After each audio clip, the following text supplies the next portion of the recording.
These are consolidated cases, so we'll call now PDO 32222, ex parte Glenda Hammonds, and PDO 42222, ex parte Tonya Couch.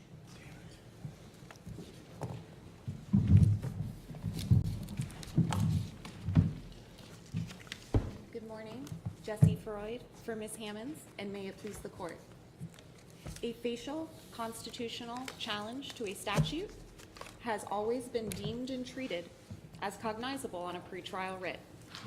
To date, and as far as I know, no case from this court has said otherwise, and Ms. Hammond's case should not be the first. I was thinking the place to start would be to talk about the positions of the parties because the cases are consolidated. It looks like the position of the state in Couch is that the challenge needs to be made to the entirety of an indictment. I believe the language that they use in their briefing is case-by-case basis, but definitely within the same instrument. My understanding of Mr. Price's position is that the baseline is the indictment, but that he likes the approach taken in Bashai, which extends that to potentially any other surrounding indictments or collateral matters, and not just the instrument itself. I would say that that construction, being on the extreme, is much too severe and would frustrate the purpose of a pretrial writ, which, as Judge Keller said in the Perry plurality, which is to seek to vindicate a right that would be undermined if you waited later to do so. And to take the Bashai construction would undermine the right that somebody is trying to protect by challenging the facial constitutionality of a statute pretrial, which is to ensure that you were not being charged of an offense that you never should go to trial on. Similar to double jeopardy. I was trying to see if there were some cases, and I don't think I have found any, comparing the interests of double jeopardy to the interest that somebody may have seeking to challenge the facial constitutionality of a statute. I don't think I found any good ones, but I do think that there are analogies that can be drawn between the two. Dix and Chmielewski in 3516 had, that's their supplement, had some language that I thought would be really helpful that I didn't cite in my brief, and so I wanted to bring it to the court's attention here. And that is, pretrial habeas is an appropriate vehicle for a contention that the underlying penal statute is void, or because it is unconstitutionally vague and unenforceable. Subsequent reversal of a conviction, so waiting until direct to vindicate that right, is too late because it fails to provide a remedy for when the right is not to be prosecuted at all. And I think that that is the right here, and that is why somebody should be able to raise a constitutional challenge to a statute, regardless of whether that challenge is as to part of an indictment or the entire instrument. Let me ask you something. Yes, ma'am. Ms. Hammonds could have asked that her charges be severed, is that correct? I don't believe that she could have, because I believe they were all from the same event, so I don't believe she'd have a right. I believe it may be discretionary, but I don't believe she has a right. If a defendant did have charges that for which he could require severance, would you, I guess you wouldn't actually, think that he should have to require severance before he challenges them pretrial? I think under the circumstances that Ms. Hammonds has, again, where all of the counts arise out of the same event, I think my answer is no. Okay. To the extent where there may be additional allegations from multiple events in one instrument, in case that happens, I would say yes. Okay, thank you. One also big distinction between kind of the floor position of the state, which again, I believe is the Couch position, which is we are just talking about the instrument, versus Bashai, which we can be talking about any other matter besides just the instrument in front of us. I think the big difference between the 10th opinion and the second's is that, like I said in my brief about Bashai and how I believe it was very weakly reasoned, the 10th opinion I actually think is much worse than that. And obviously saying that in a respectful way, but there really is just no authority for their reasoning. We get one cite from Weiss, I believe in the first sentence, and then we have their reasoning with just zero authority. I do think the second did at least a much better job of trying to trace their reasoning to this court's body of cases. But I think the 10th opinion gives this court zero reason as to how it arrived at its position, besides the fact that we're going to copy the second and we'll probably end up here and I'll talk about it anyway. Secondly, and also something my brief didn't touch on, but I believe Mr. Bennett's did, is the applicability of Chapter 11. I think I overlooked it because I figured, well, we're talking about the construction, so of immediate release, so we're really going to need to go to the cases. But I think Mr. Bennett's discussion in his brief about the applicability of Chapter 11 and how it references some restraint, not all restraint. And that's the question, of course, posed in our PDR, which is how far are we going to construe immediate release? Is it all release or some release? And I think particularly as to facial constitutional challenges, some release is all you need. Otherwise, like I discussed in my brief, the practical effect is going to be, it is incredibly easy to avoid, if you're a prosecutor, pretrial writ litigation, because then all you have to do is throw in one constitutional allegation, whether it is meritorious or not. You can even get before a jury and waive it and never have to have it in front of you. And so I think the practical effect is, if this court holds that you need to be immediately released from all restraint, that is going to be very easy for the state to accomplish, which the practical effect is going to be frustrating this area of litigation. And I don't think we will, I think the effect will be eliminating this area of pretrial law. Direct appeal is too late a time for which to seek vindication. And again, I think Dixon and Chmielewski at 35, 16, and 17 talk about that, and that is because the subsequent reversal of the conviction does not protect the right that Do they talk about it in this context, though, where you have multiple charges? Is that what they're discussing, or are they discussing just generally the right to challenge the constitutionality in a pretrial setting? Both, actually. Okay. I didn't have access to it, actually. Mr. Bennett had pulled it for us when we were preparing for this.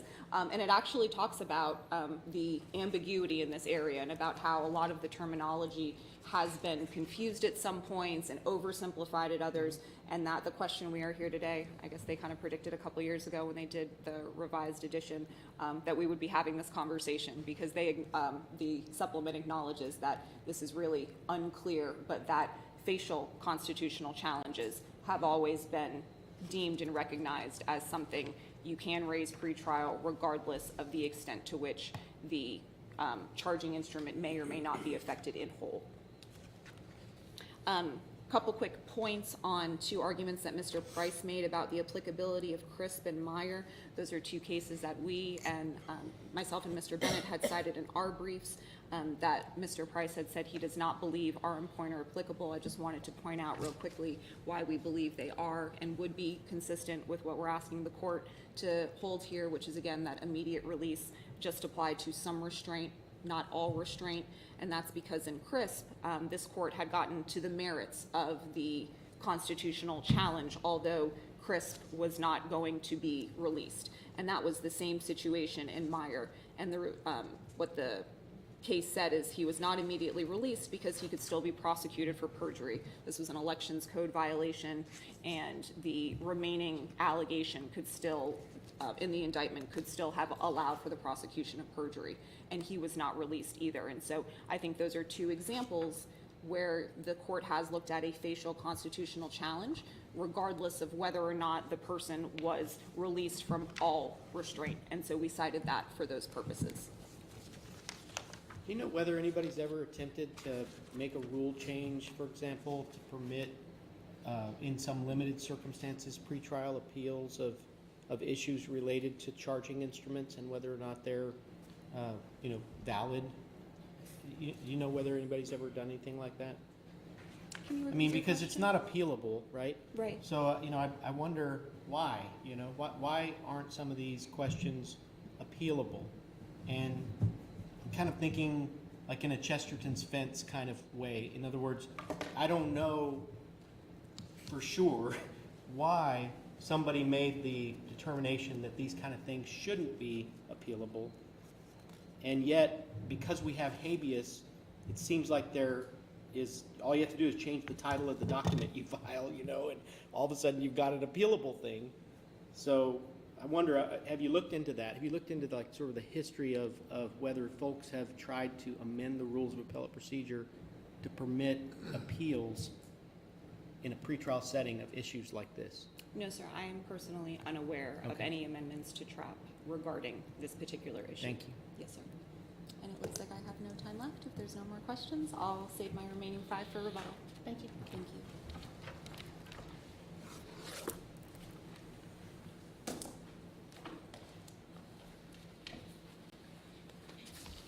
May it please the court, I'm Mark Bennett, and I represent Ms. Couch. Good morning.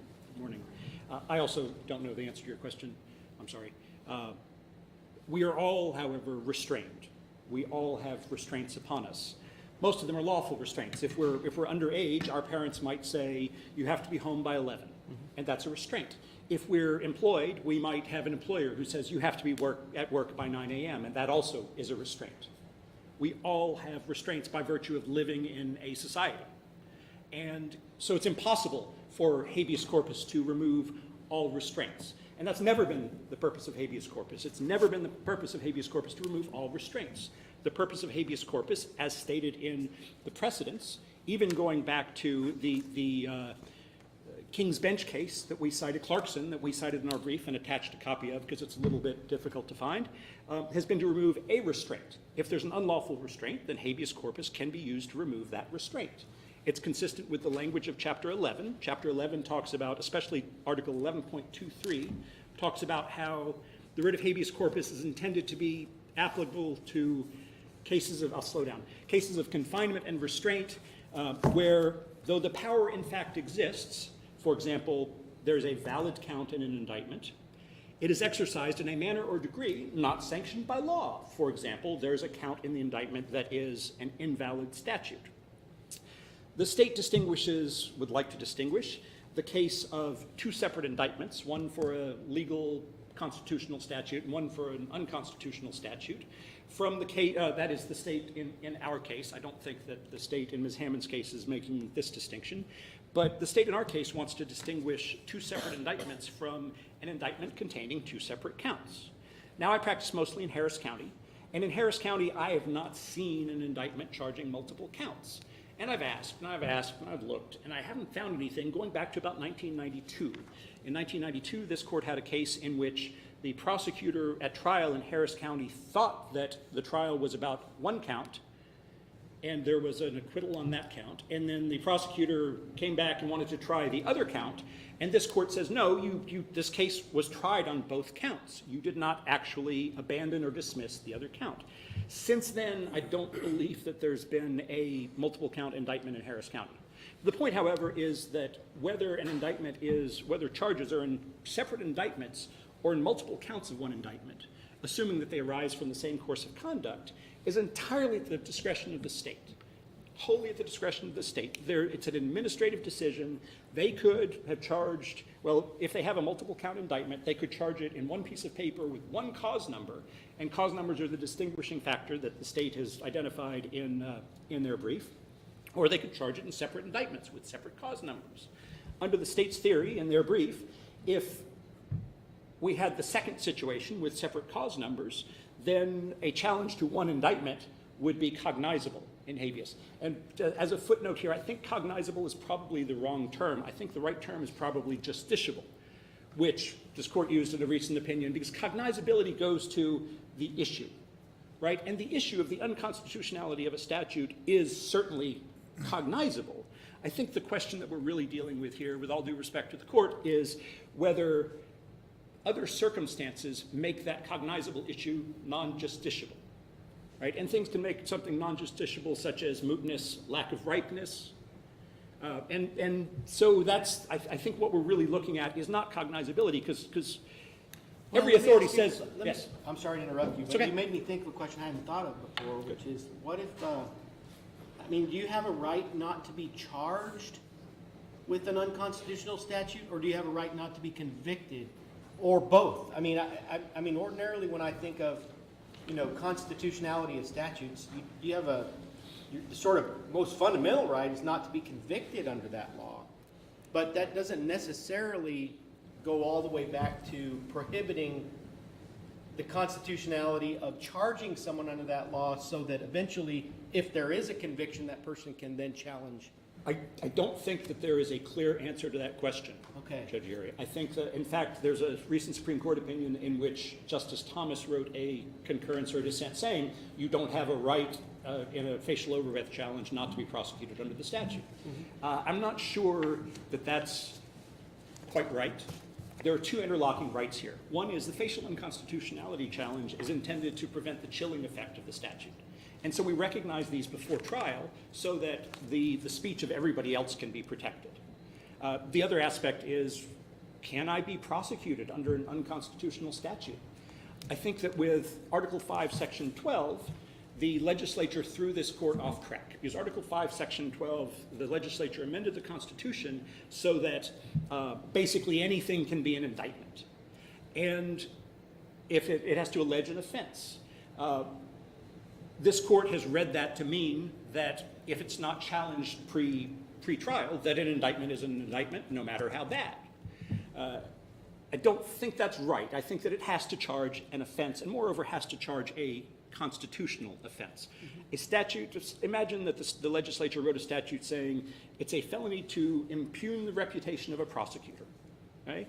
And I'm being charged with impugning the reputation of a prosecutor. Well, I should not have to go to trial for something that's so blatantly unconstitutional, and also the rights of other people who might want to impugn the reputations of prosecutors should be protected through my application for writ of habeas corpus.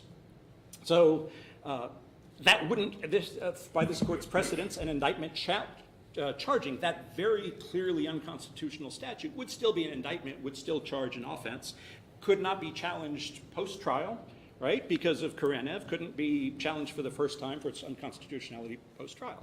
So I think it has to be. Unless you raised an objection at trial. Unless you've raised the objection at trial, right. You can't object for the first time post-trial, correct.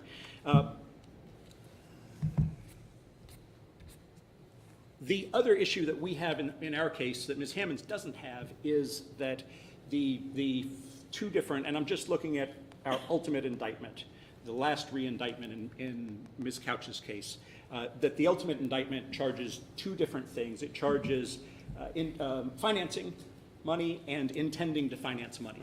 And those are not separate manners and means. The Court of Appeals held that they were separate manners and means. We didn't realize that this was going to be an issue in the Court of Appeals. We didn't have a lot of argument about it. It's briefed in our brief. There was a recent case, Dunham, in which one judge of this court said these are manners and means. The rest of the court said, well, because of the introductory language, commit one or more of the following, then they weren't manners and means. I'm sorry, they weren't. One judge said these are elements. The rest of the court said these are manners and means because of that introductory language. We don't have that introductory language here. If you took finance and intend to finance and invest and intend to invest out of the statute, there would be no conduct. And therefore, those four things are elements of the offense rather than manner and means. So what's the significance of that to our case? If this had been properly pled, and I anticipate Presiding Judge Keller's question would be, well, couldn't you have objected before filing your habeas to ensure that they were properly pled? If they had been properly pled, they would have been properly pled at least in separate counts of the indictment. And then we would be in this situation where we were challenging one of two counts in the most recent indictment. And I would be saying the same thing, which is that it's not the cause numbers that matter, it's the specific allegations. We might be on different bonds for the different counts. There are some counties that do that. But even if not, we're still under a separate restraint by virtue of at least each count in the indictment. Even if the Court of Appeals were correct, and even if these were statutory manners and means, imagine what would happen if we went to trial. If we went to trial and they were statutory manners and means, the jury wouldn't have to be unanimous on them. The jury would have to be unanimous deciding that something happened, one of these things, but wouldn't have to agree on whether it was financing or intending to finance. There wouldn't be a record from the trial of which the conviction was for. And this court would, if it agreed with us that the statute is a thought crime, which is unconstitutional on the substantive issue, this court would have to reverse. And there's a whole lot of wasted time and judicial energy between here and post-trial appeal and petition for discretionary review to this court. If the court doesn't have any more questions, I will sit and return my half of the rebuttal. Thank you, counsel. Thank you.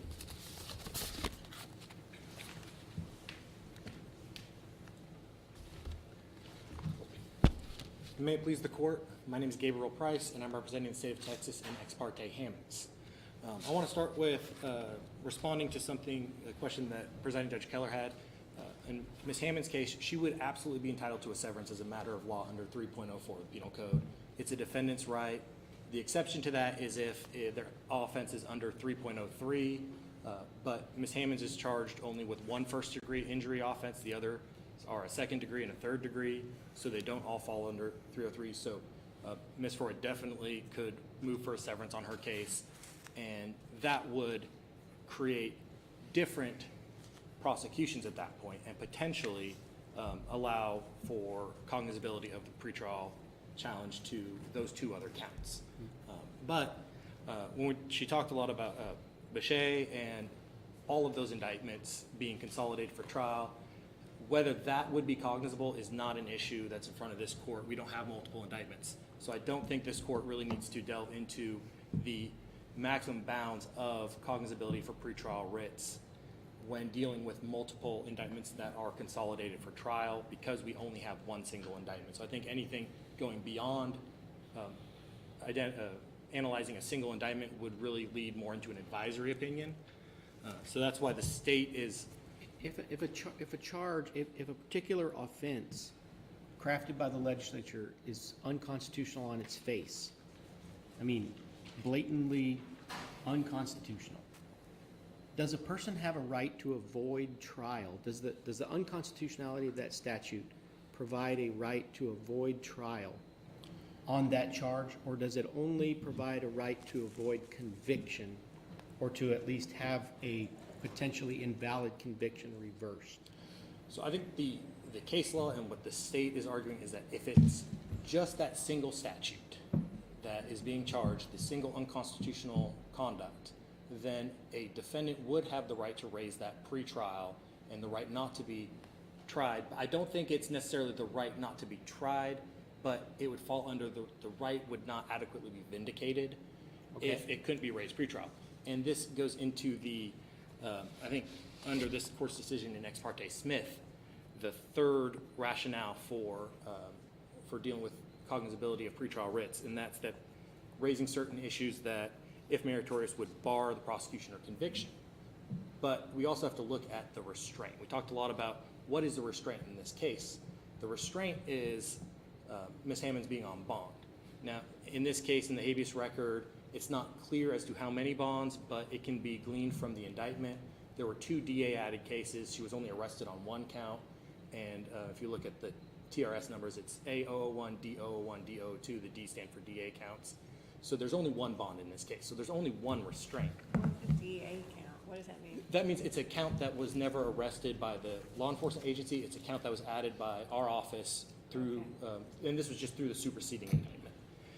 And going back to the history of habeas, in Ex Parte Low, which is a case actually between McLennan and Hill County, and it was cited in the lower court's opinion in Couch, that was dealing with multiple cases on multiple different charges and looking at what is the legality of the detention at that point. Can the sheriff hold that particular person? And I think it's also been termed as, would this allow the prosecution to proceed if relief is granted? In Ms. Hammond's case, and even in Ms. Couch's case, I think that it's undisputed that the prosecution will proceed. Trial court still has the authority to proceed on the case, regardless of what the outcome of the argument is, because there is an uncontested portion of that. Now, when we talk about, all right, we talk about the three rationales for pretrial writ and cognizability under Smith, challenging the state's power to restrain them at all. And I think that's really what the heart of these cases go to, is does the state have the power to restrain Ms. Hammonds? And they're not contesting that we don't have the power to restrain her at all. We absolutely do under the uncontested count 2 of the indictment. Now, they were making an argument, though, that Chapter 11 in this context doesn't require complete restraint, but only partial restraint. And I'm wondering, can you address that argument that was brought up during today's case? I don't think Chapter 11 has ever been held to only allow for partial restraint. We taught for release from partial restraint. I haven't found a case that has held that only partial restraint would allow habeas to be brought up outside of maybe Ex parte Watkins, which was the slight exception under the double jeopardy collateral estoppel claim. And in there, with double jeopardy being the right of double jeopardy for vindication is not to actually be put to trial again. And that specifically was dealing with sudden passion. It was the right not to face a first degree and be retried over an issue that had already been decided adversely to the state.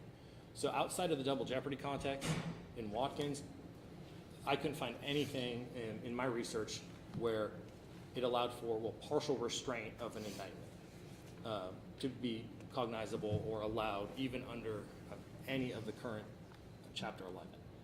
And I think when talking about pretrial writs and when looking at what it's designed to do, it's designed to stop a trial. It's not designed, pretrial writs are never designed to facilitate trial, they're always designed to stop trial and bar the proceedings. But if we're always going to get to the proceedings, and in these cases, in order to have multiple counts, under the law, they have to be in the same criminal episode. And so a prosecutor should not be charging unconnected criminal offenses. Although that may happen, that would subject it, one, to automatic, to requests for severance, motions to quash. There's a lot of remedies that a defendant would have in order to counteract all that. All the prosecutorial abuses that Mr. Bennett brought up, talking about that the state could do this, the state could do this. Well, there's remedies the defense has to protect against that. Well, counsel, when was her bond set before the DA counts were added? Yes, the bond was set, it's not in the habeas records, I don't want to go too far out of that, but there was a bond originally set when she was arrested and that was before even the original indictment. She was indicted, and then there was a superseding indictment which added the 2 counts dealing with the serious mental injury that she's challenging. But there was never a subsequent bond set in the case. So she's only on 1 bond in this case. Okay. So it's that single restraint. Is there really no, I mean, I recall, I can't remember who wrote it, but someone was talking about the bond situation, right, being different in different counties. Yeah. And like where sometimes judges might require separate bonds for all the different charges in an indictment. Other counties, you just have to have 1 bond. Is there really no statutory sort of requirement that answers that question? I haven't found any specific statutory requirement dealing with how many bonds have to be in a multi-count indictment. I think it varies a lot, and I think it varies within our county as well. I do all of our bond forfeitures as well, so I'm very familiar with that. And the way I have typically seen done, it depends on what they're arrested on. If they're arrested on multiple offenses arising out of the same criminal episode, typically there's a separate bond for each offense. But if, in this case, if there's charges added after the fact by the DA's office through the grand jury, then there would not typically be a separate bond for those unless the judge found the bond insufficient or decided, which he would have the authority to do. So in this case, you just had the bond when she was originally arrested. Was that pre-indictment? Yes, Your Honor. Or, yes, Judge. And then she was charged with subsequent counts in the indictment. She was charged with 1 count in the first indictment, Right. and then subsequent counts in the superseding indictment. Okay. And there were no additional bonds imposed on the new counts? That's correct. Okay. And so, and that's one of the arguments that Ms. Hammonds has made in her brief to this court, is that it's the bond that is the restraint. She says that on page 17 of her brief, that being on bond is the restraint of liberty Hammonds is currently suffering. Well, if the restraint on liberty is that bond, and there's only a single bond, then she cannot challenge the restraint unless she challenges everything within the indictment, because there's just that single bond.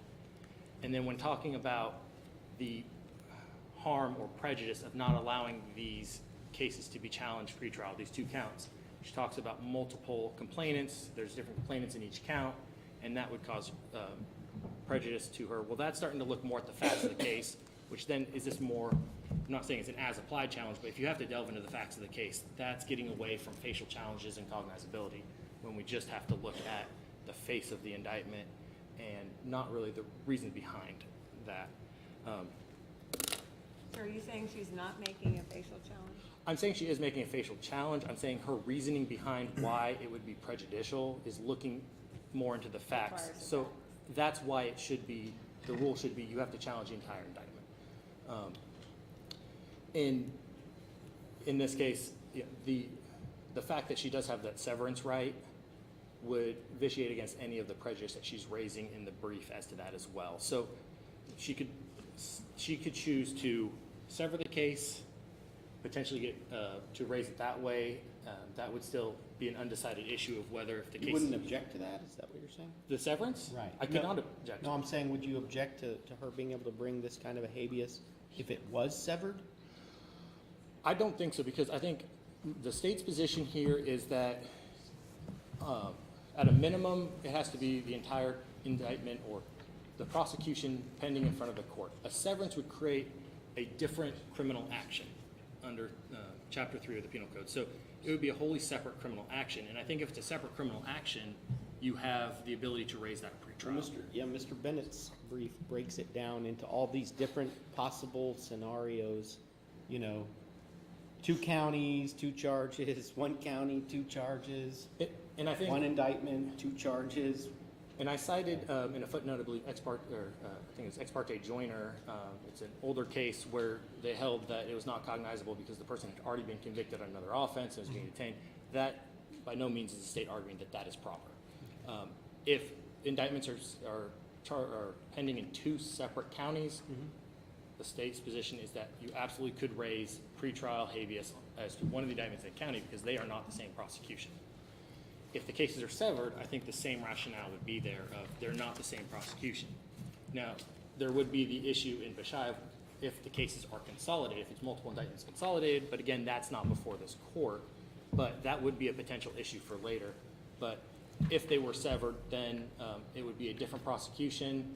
Most likely there would have to be a new bond issued, which would be the additional restraint on the new case that was severed out.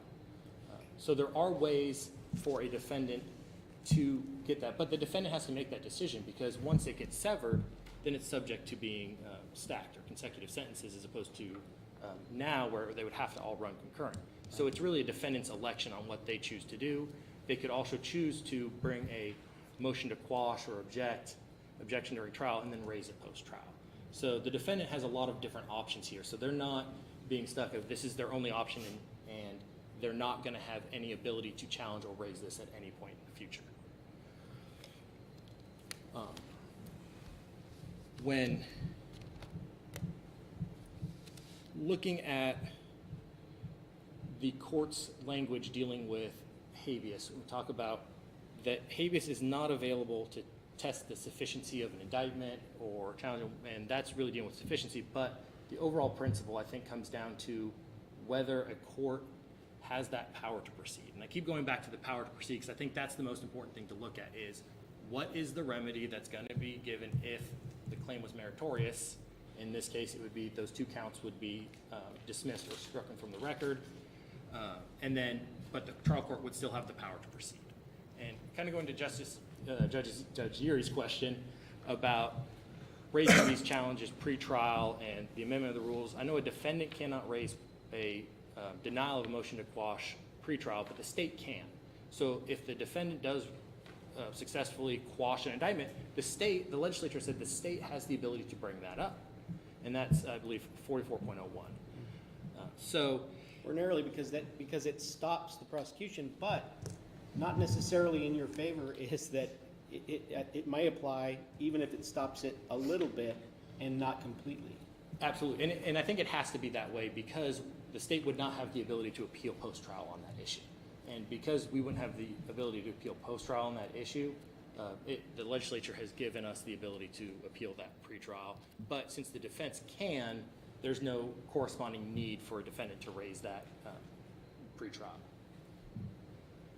You know, there are consequences to the defendant, though. I mean, they have to prepare for trial now on an offense that may arguably be an unconstitutional offense. So, I mean, that's extra work. They have to spend extra money. Their lawyer has to spend extra time. They may have to call extra witnesses. There are costs to the system on the defense side as well. There are absolutely always going to be costs to the system, but I think and I see I'm just almost out of time, but I'll finish answering your question. The issue there, since all of these are out of the same criminal transaction, I don't think it's as much of a cost because all the facts are still the same, the issues are the same, although the indictment's going to be different. Everything is going to come in the same way. It's merely just what the jury's going to be deciding at the end. So I don't think it's as big of a cost as if these were two unrelated, like if we were charging a DWI from one incident and a capital murder from a completely different incident. Obviously, that would raise those issues, and I don't think that would be proper to charge together. But if they all arise out of the same criminal episode or criminal incident, I don't think that would be much of a concern. If there are no more questions, Thank you, counsel. thank you.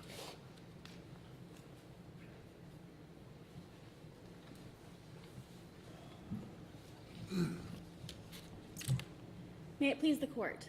My name is Andrea Jacobs, and I'm here on behalf of Tarrant County for Ex parte Couch, the appellee.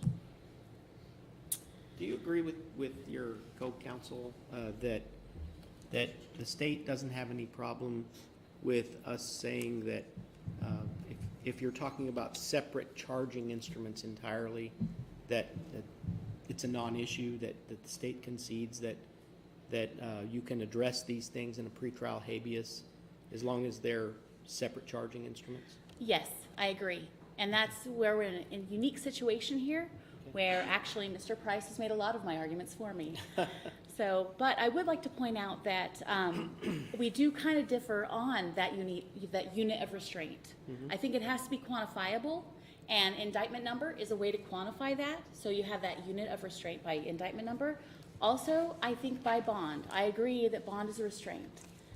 So if you have multiple counts in one indictment and you have multiple bonds, then they should be able to say, of course, we know writs, applicant has the burden. They have to show that if they were to get relief, that they would be, immediately released.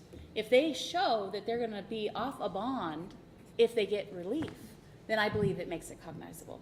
So yes, I do agree that separate charges, if you have 3 counts, but they're now, another county does it in 3 indictments, then yes, they should all be, you can all independently attack those because it's quantifiable by indictment number or by bond number.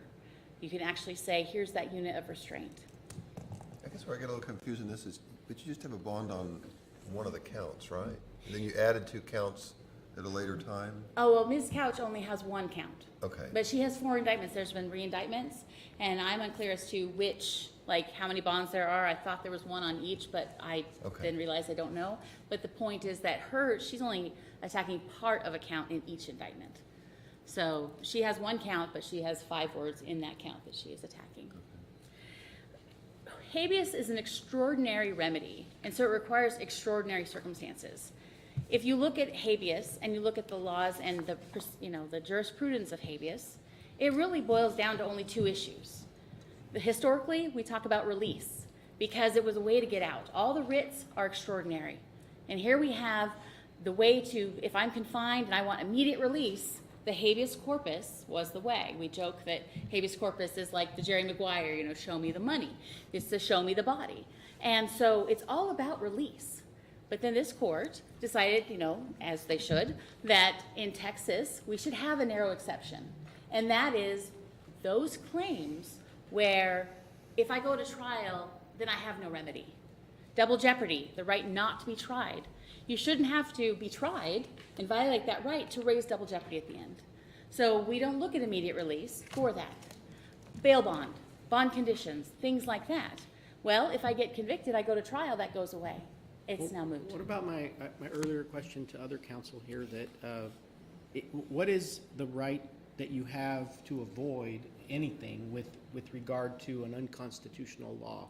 Do you have a right to, I know you have, I presume that you have a right to avoid conviction, but I'm wondering about this concept of, do you have a right to avoid a trial on that where you would then, if convicted, have a subsequent right to appeal the decision? The important point is here, there's the presumption that the statute is constitutional. It hasn't been found unconstitutional. I believe if it's found unconstitutional prior, then you have a right not to be tried on an unconstitutional statute. But I believe because the statute is presumed constitutional, then it's going to be later, it can be later down the road. And especially with a facial constitutional challenge and an indictment, motion to quash the indictment. That is the remedy here. That is what they can file, a pretrial motion to quash the indictment. And then with Ms. Couch, if she's only attacking those 5 words, she can file a motion to partially quash. I mean, what if there was a law that said you can't, it's a crime to send a letter to the President of the United States asking him to take some presidential action, right? You know, veto something, right? And, I mean, do you have to go to trial on that? Really? Before we could say that violates the First Amendment, would that require a full-blown trial, calling all the witnesses to see, you know, the postman to say, yeah, there was a stamp affixed to it, had her DNA on it? You know, do you have to go all the way through trial before we can say, nah, this is unconstitutional? There's also another part about habeas. It's on a separate track with the trial. And so even if they have a pretrial and the judge decides it's not facially unconstitutional and it goes to appeal, they can still be tried. So it doesn't stop the trial to have that appeal. So they could still be tried and then, you know, be convicted on that. Counsel, what if the state includes a jeopardy barred count? That Instead one, of- I mean, you've got an indictment with one valid count, you've got one that's jeopardy barred. If he doesn't object, they're now forced to go to trial on something that they have an absolute right not to go to trial on. well, double jeopardy is one of the exceptions because that is, you're right, the not to be tried. But it's So- still in the indictment, it's the same issue. Well, no, because this way, double jeopardy doesn't require immediate release. So you can litigate that double jeopardy in a pretrial habeas, even if you wouldn't be immediately released if given granted relief. But you wouldn't be able to appeal the indictment. You could appeal okay, double Right, jeopardy right. also stays the proceedings. So if you're saying, if I understand, you file the motion, the pretrial, habeas corpus alleging double jeopardy violation. And the trial court denies it, and then you appeal it. Double jeopardy is the one exception where if it's not frivolous on its face, a stay is appropriate. Because it's the right not to be tried. But every other one, it's more of a discretionary decision whether to stay those proceedings. Why have an exception for double jeopardy but not for facial unconstitutional claims? Well, I think there's 2 reasons. One, double jeopardy, again, is very clear the right to be tried, not to be tried, right? So the right is in the pretrial, and it goes away. You've now violated that.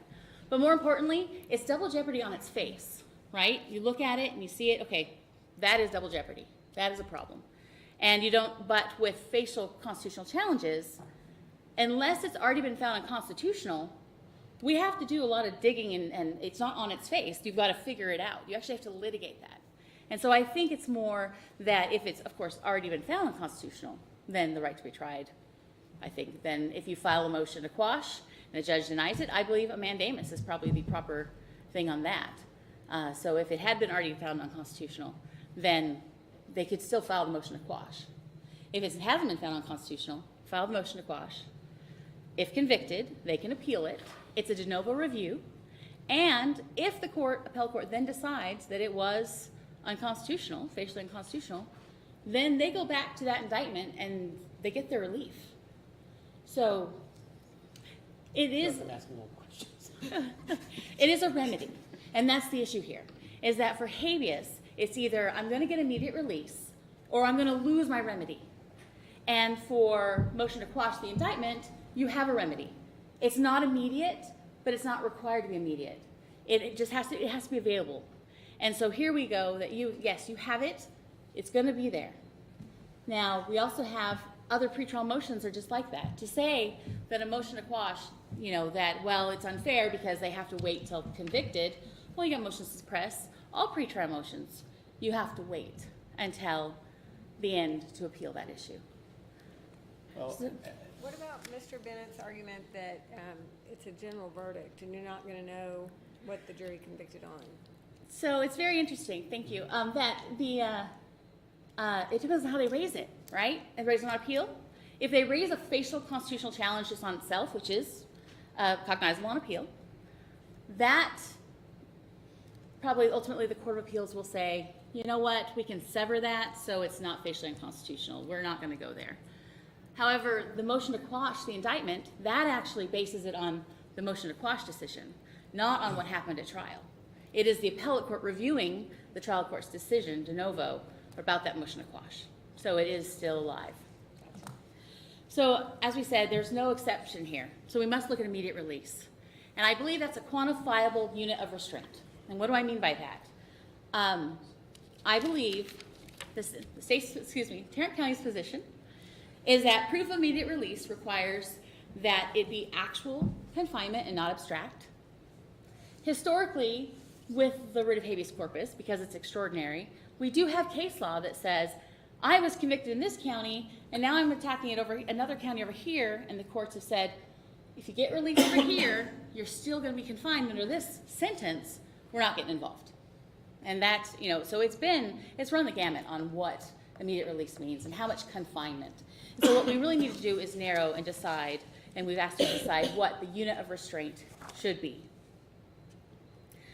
Now it's more broad, but still it's not abstract. In Ms. Couch's case, we're talking about 5 words. We're talking about 1 count and a manner and means, or another. Assume for a moment that it does multiple charges. Well, it doesn't, and we're looking at only 1 count. We're still looking at 1 indictment. So my argument is the same whether you want to treat those manner and means as multiple charges and it should have been multiple counts. If it was improperly pled, motion to quash the indictment is the proper way to take care of that. So the quantifiable unit of restraint should be something that on paper you're going to be released. If you take the 5 words away and you sever it, she still has 1 count. She still has 1 indictment. She still has 1 bond. Ms. Hammonds has 3 counts. You attack 2 counts, you still have 1 count, 1 indictment, 1 bond. There's no quantifiable way to, there's no way to quantify that release and that restraint. So the unit of restraint should be something that you are able, on paper, hey look, they got some relief. They're gonna get out. They're gonna lose, the bond's gonna go away. The state can't proceed on this indictment. The trial court has no power over them. And the problem is, in Texas, it can't be a one-size-fits-all rule. It can't be, because it has to be case by case, because every county does do it differently. In Tarrant County, we do, I believe like McLennan County, it sounds like, 1 indictment, and if you are charged with, like you get arrested on 1 offense, and then you're later indicted, but we add some, example, aggravated assault with a deadly weapon. Someone gets arrested on that. While the state is looking at it and they get they're looking for indictment purposes, they realize unlawful possession of a firearm could be attached. They attach that in the indictment. There's only going to be 1 bond. If the officer pulls him over, gets the aggravated assault with a deadly weapon, charges him with that, and knows from the mobile data unit that he's also a felon and throws that unlawful possession of firearm there, there'll be 2 bonds, but 1 indictment. So I believe a good way to look at it is, yes, 1 indictment if there's 1 bond. But if there are 3 bonds, then I believe we should look at it that way. I know this is going to be a little random, and it's not addressing that statement you just made to us, but there's another thing that I'm curious about, and that is if somebody is under indictment in 2 different counties, are they being restrained by the state of Texas in both cases, or are they being restrained by separate counties at the same time? Do you follow? Right, yes, and I believe that, yes, the state of Texas, this big unit, is restraining them, but it's by county. I would treat it separately. I wouldn't say, I'm sorry, but, again, the quantifying unit could be the indictment number, the bond number. If there's going to be 2 bonds, if there's going to be 2 indictments, we treat them separately. Okay, thank you. The bar shouldn't be too high. I agree with that. But it should still require some sort of actual release, not an abstract concept. As I said, it's not one size fits all. It does need to be case by case. When doing that, we're looking at this unit of restraint. And I know with Ms. Couch, she's got the five words, and I just believe that even if those go away, we don't have immediate release. Extraordinary remedies require extraordinary circumstances, and we do not have extraordinary circumstances here. Therefore, Tarrant County prays that this court finds that her claims are not cognizable, because even if given the relief she requests, she would not result in immediate release. Thank you. Thank you, counsel.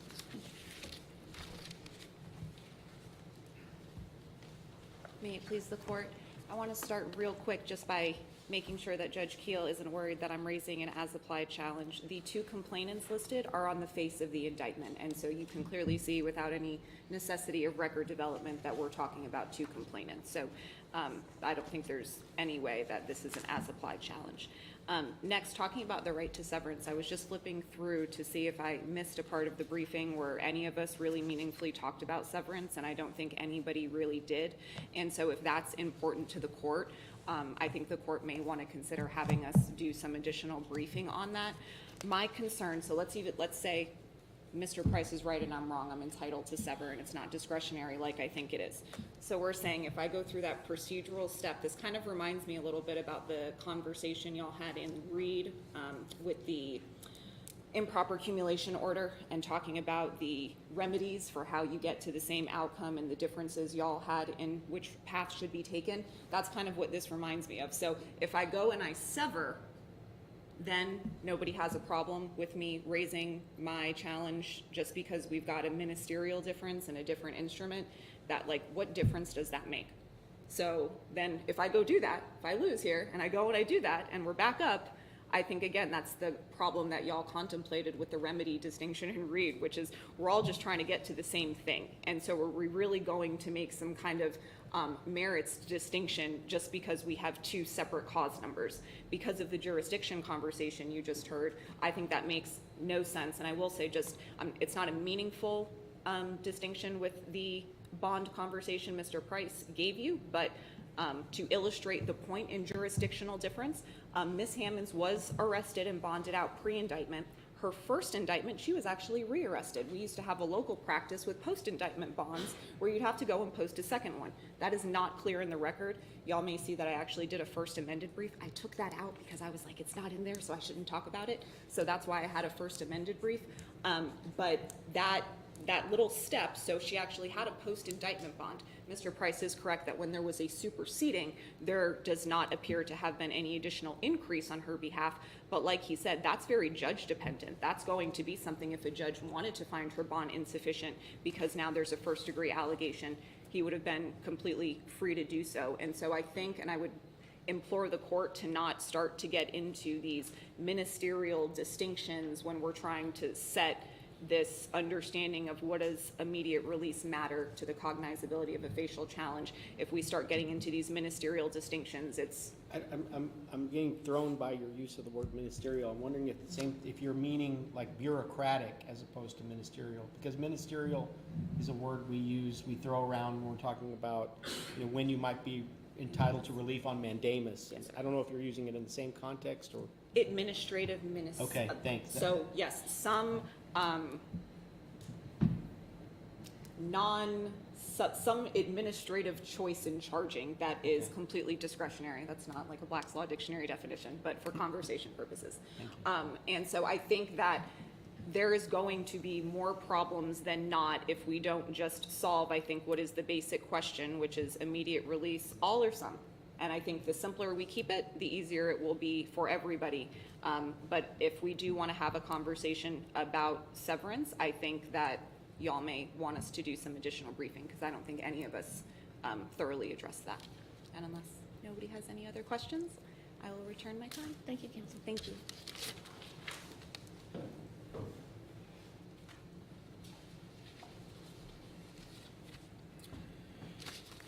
Really interesting law geek question. If you look at Article 11.32 of Texas Code of Criminal Procedure, it says that once the writ is returned, the court no longer has jurisdiction under the instrument that's being challenged. There's a case that this court decided, I don't know, 100 years ago, called Kirby, K-E-A-R-B-Y. It's 34 Southwest 962, where this court addressed the issue of it had issued the writ of habeas corpus, it had been returned, and it was a contempt case. The trial court then held the guy in contempt again, and Mr. Kirby came back to this court, and this court said, no, trial court, you can't do that. You don't have jurisdiction after the writ has been issued. This hasn't been, 11.32 hasn't been closely looked at by this court. or by any court, frankly, for the purpose of deciding whether the trial court continues to have some jurisdiction, as Ms. Jacobs believes, to try the case after the writ is returned. 11.32 and Kirby stand for the proposition that the trial court does not have that jurisdiction. I'll do my best to bring that issue to this court in another case, but it's not present here. I just wanted to put a big thumbtack in it because it's a really interesting issue. A void statute is void ab initio. So if an indictment alleges a void statute, it's not an indictment at all if it's raised, right? A content-based restriction is presumptively unconstitutional. So while a statute generally is presumptively constitutional, if you look at the statute and say, oh, that's a content-based restriction, it's a restriction on what you can say, it's a restriction on what you can think, then it's presumptively unconstitutional. Counts are quantifiable. So Ms. Jacobs says it should be quantifiable. Okay, indictments are quantifiable, bonds are quantifiable, counts are quantifiable. You can count number, literally counts are countable, quantifiable. So here Ms. Jacobs wants to shoehorn counts into some category other than the quantifiable. Well, counts are quantifiable. And we really should be charged in 2 counts because these are separate offenses as defined by separate elements. If they were manner and means, then the state would be saying, by doing this, by doing that. And in fact, if you look at our indictment, the most recent indictment in our case, they add manner and means at the end, by withdrawing funds in cash in the amount of $30,000 and so forth. That's a manner and means, by. It's something that they didn't have to allege. It's something that they don't have to prove at trial because it's a non-statutory manner and means. But that's a good example of what manner and means are as opposed to an element. It purports to describe the element of financing or intending to finance. Different administrative policies should not control justiciability. What Ms. Jacobs says is true. Different counties have different policies here. Well, the answer to that is to treat all of those policies the same. And the way to treat all of those the same is to treat them so that the state can't play games to eliminate justiciability. Harris County can't decide to start filing separate counts instead of separate indictments to defeat justiciability. Tarrant County can't decide in a case that involves a suspect statute, well, we're just going to set one bond because that will defeat justiciability, whereas multiple bonds would not defeat justiciability. The habeas... Would your claim be vindicated, though, in a motion to quash? So it wouldn't be... Our right not to be prosecuted under a void statute, our right to be prosecuted only for a crime wouldn't be vindicated by a motion to quash unless, of course, the motion to quash were granted.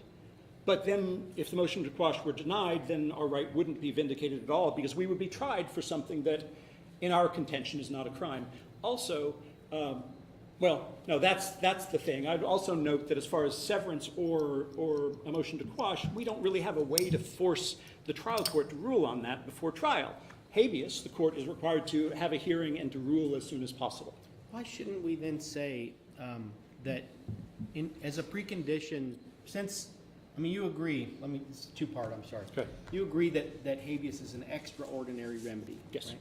And if you have a remedy available in the trial court in the form of a motion to quash, why shouldn't we say something like, well, why didn't you try that first? Maybe you should try that first before seeking the extraordinary remedy, because it's kind of like, is there an adequate remedy at law, right? In other extraordinary contexts. And I mean, there is this opportunity to file a motion for quash. Who knows, maybe the trial judge will be on your side. And then the state might be in the position of appealing the question of the constitutionality of the statute rather than the defense. I don't think adequate remedy at law hinges on us relying on the trial court to grant us relief. I think adequate remedy at law has to presume that we're going to have to fight every step of the way. And there is no adequate remedy at law if our motion is denied and then we have to go to trial in order to appeal that. My point is, I wonder whether you know whether it would be denied in the trial court. We're expending a lot of judicial resources at the high court now with 9 judges considering. Actually, I do know the answer to that, because if the habeas was denied, then the motion to quash would have been denied as well. maybe? right? It's the same issue, and when I do Same file a judge, motion to right? quash on these issues, it's just the same thing as the habeas, except motion to quash. Administrative differences encourage game playing. I can find a reason to make a constitutional challenge to any statute in the book, but I don't do it because while it wouldn't be frivolous, it's not a productive use of my or this court's time. And so if the rule were that Ms. Couch, I'm sorry I'm over time. I think may I have some of the time that I, thank you. If the rule were that Ms. Couch has to challenge every part of this count, which should be separate counts, but okay, if we had to challenge both finance and intent to finance, I've got an argument for challenging finance. And it'll get me into court and everything will be justiciable, but it's just silly. It's silly to require the state to play games to prevent justiciability. It's silly to require us to play games to cause justiciability. For those reasons, would you please reverse the ruling of the Court of Appeals and then grant discretionary review on the substantive issue, which is this thought crime. Thank you very much. Thank you, counsel. The cases are submitted.